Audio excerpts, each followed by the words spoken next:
ছোট্ট সোনামণিরা, আজকে তোমাদের একটি মজার গল্প বলবো। গল্পটির নাম ফুল ফোটার আনন্দ। মিতু সারাদিন কি যেন ভাবে, কাউকে কিচ্ছু বলে না। তা দেখে তার বন্ধু পাখি আর বেড়ালের মন খারাপ। সে একটা বীজ বুনেছে।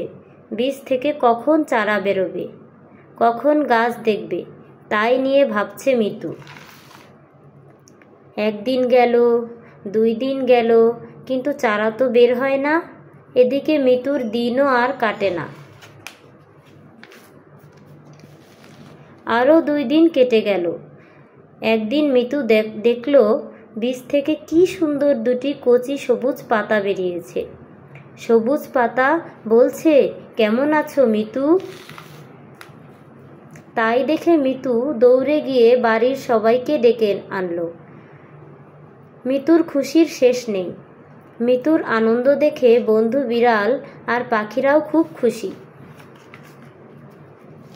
তারপর থেকেই মিতু সকাল বিকাল ও দুপুরে গাছে পানি দেয়।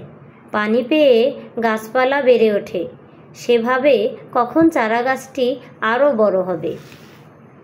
মিতুর কাণ্ড দেখে মা বললেন, গাছে এত বেশি পানি দিও না, গাছের গোড়া পচে যাবে।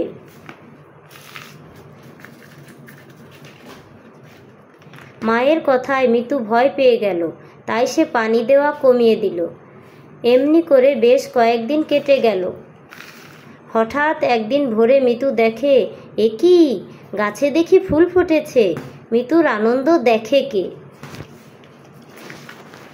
খুশিতে মিতু ওর বন্ধুদের ডেকে আনলো। বলল, দেখো দেখো, আমার গাছে কি সুন্দর ফুল ফুটেছে।